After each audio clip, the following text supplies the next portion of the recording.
ভারতীয় জনতা পার্টির 19টি সংগঠনের মধ্যে গুরুত্বপূর্ণ সংগঠন কোঅপারেটিভ সেল বর্ধমান জেলা শাখার পক্ষ থেকে বর্ধমান জেলা কার্যালয়ে সাংগঠনিক সম্মেলনের আয়োজন করা হয়। উপস্থিত ছিলেন রাজ্য কমিটির কনভেনর অজয় অগ্নিহোত্রী, বর্ধমান জেলা 2 প্রাক্তন জেলা সভাপতি সহ সন্দীপ নন্দী এবং এখনকার সভাপতি অভিজিৎ দা এবং এই সংগঠনের রাজ্য শাখা সংগঠনের কনভেনর ও বর্ধমান জেলার রাঢ়বঙ্গের অবজারভার দেবব্রত হাজরা চৌধুরী, যার উদ্যোগে এই প্রথম কলকাতা ছেড়ে বর্ধমানে এত বড় সম্মেলনের আয়োজন করা হয়। সংগঠনের পক্ষ থেকে সমস্ত রায়না কাটোয়া এলাহাতার থেকে শুরু করে বিভিন্ন জায়গায় দায়িত্বপ্রাপ্ত কার্যকর্তাদের নিয়ে গুরুত্বপূর্ণ বৈঠকের আয়োজন করা হয়।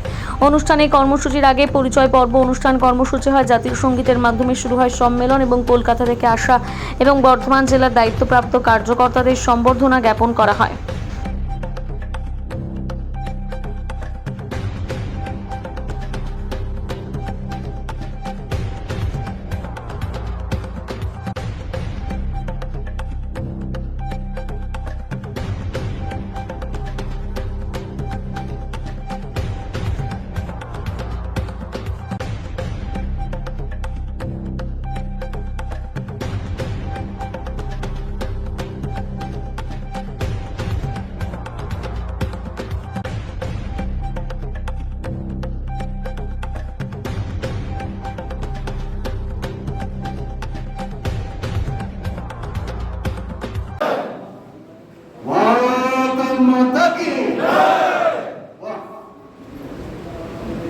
আচ্ছা, আমি তো বুঝতেই পারছি না যে বাহারটা কি করে দিয়েছি। বাহারটা নিয়ে একটা হাততালি দিন।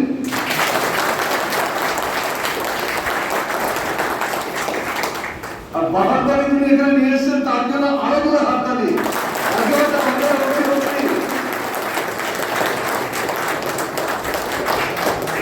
আর বাহারটা অজয়তা আমাদের মঞ্চের সকলে, আমাদের অডিয়েন্স সকলকে যে অ্যারেঞ্জমেন্ট করে দিয়েছে আজকের এই সুন্দর, সেই জেলা সভাপতি অভিজিৎ দার জন্য একটা করে আনন্দমুখর মুহূর্ত আমি আপনাদের সঙ্গে উপভোগ করতে পারছি। এই জন্য নিজেকে খুব ভালো লাগছে, আনন্দিত। আমাদের মধ্যে উপস্থিত আছেন আমাদের জেলার অন্যতম প্রাক্তন জেলা সভাপতি সম্মানীয় অর্ধেন্দ্র বিশ্বাস মহাশয়। আমরা একসঙ্গে কাজ করে এসেছি রাজনীতিতে। গৌতম দা একটু আগে বলছিলেন, গৌতম ভট্টাচার্য মহাশয় নাকি যে উন্মাদন আজকে দেখতে পাচ্ছি। হিন্দিতে একটা কথা আছে, আমি অজয়দাকে বলছিলাম যে ঊর্জা বলে একটা কথা আছে, প্রাণ শক্তিতে ভরপুর। আর সেটা ম্যাক্সিমাম দেখা যায় টিনেজার থেকে যুব সমাজের মধ্যে। আজকে সিনিয়র বাহাদা দেবব্রত হাজরা চৌধুরী, তার ঊর্জা দেখে আমি আজ নয়, আমি যেদিন থেকে একটা দলে জয়েন করেছিলাম নকুলদার আমলে, আমার কাছে তখন আমাদের এই পার্টি অফিস তৈরি হয়নি, তখনই বুঝেছিলাম লোকটার মধ্যে কিন্তু আছে। আর অজয়দা ঠিক দায়িত্ব দিয়েছে। আপনার যারা তরুণ প্রজন্ম রয়েছে তারা নিশ্চয়ই বাহাদার ব্যাপারে আমার চেয়েও বেশি জানেন। তারা বন্ধুর মতন তিনি কথা বলেন। তিনি হয়তো পদে আছেন কিন্তু কথা বলেন বন্ধুর মতো। নেতা তো এমনই হওয়ার দরকার, আগে বন্ধু এবং তারপরে আমি ছোট বড় যাই হোক কাজে পারি। তো ভারতীয় জনতা পার্টির অনেকগুলো সেল আছে, 19টা সেল আছে দাদা, 19টা নাকি? তো তার মধ্যে একটা হচ্ছে গিয়ে কোঅপারেটিভ সেল। তো সারা বাংলা জুড়ে আমরা দেখেছি যে প্রতিদিনের সরকার স্বাধীনতার পর থেকে যখন থেকে কোঅপারেটিভ সিস্টেম চালু হয়েছে, আজকে হয়তো সরকারিভাবে আমরা কোঅপারেটিভকে দেখতে পাচ্ছি। কিন্তু আমি অতীতে চলে যেতে চাইছি, অল্প কথায় শেষ করে দেবো। এই সমবায় কোঅপারেটিভ প্রান্তিক মানুষদের জন্য কাজ, একটা জায়গা ইউনিট তৈরি করা, আজকে কবে রবীন্দ্রনাথ জন্মেছিল? রবীন্দ্রনাথ এবং তার ছেলে রথীন্দ্রনাথ, তারাও কিন্তু ওই বাংলায় কোঅপারেটিভ ব্যাপারটা নিয়ে ছোট ছোট ভাবে বুঝেছিল। গ্রামীণ প্রান্তিক স্তরে কৃষকরা তাদের কোঅপারেটিভভাবে নিয়ে আসা যায়, তাদের যৌথভাবে একটা কাজ করানো যায়, তাদের মধ্যে সমবন্টন দিয়ে তাদেরকে উন্নতি সাধন করা যায়, তারই একটা পরিপূর্ণ রূপ আজকের সমাজ সারা ভারতবর্ষ বললে ভুল হবে, সারা পৃথিবী।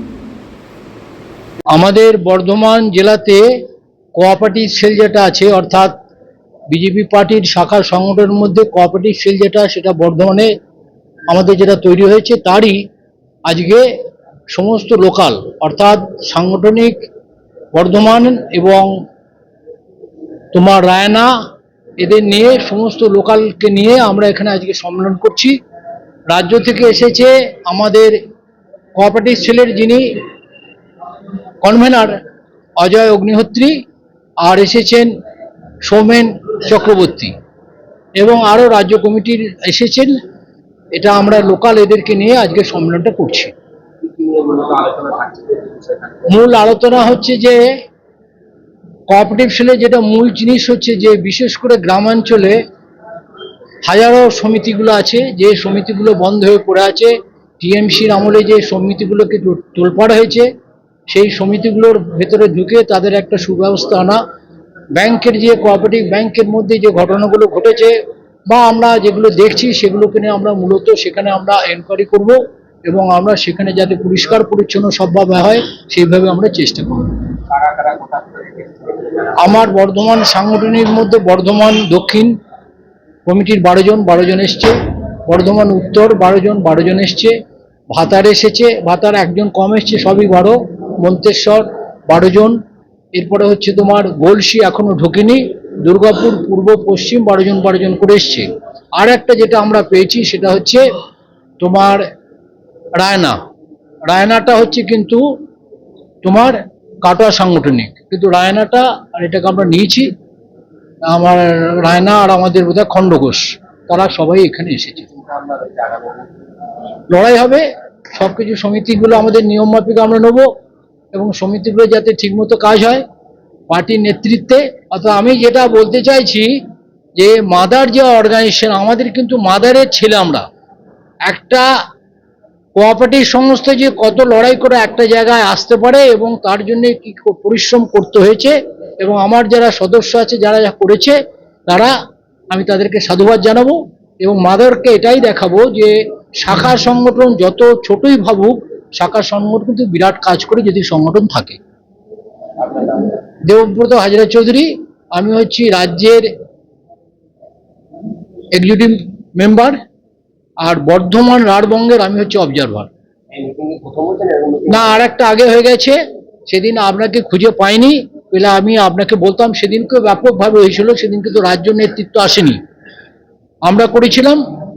রাজ্য নেতৃত্বের আজকে যে কনভেনার অজয় অগ্নিহোত্রীকে পেয়েছি, এবং রাজ্য সবচেয়ে যেটা বড় ইন্টারেস্ট, এই মিটিংয়ের পর রাজ্য কমিটির যে মিটিংটা কলকাতা হয় সেটা ওরা বর্ধমানে আজকে করছে,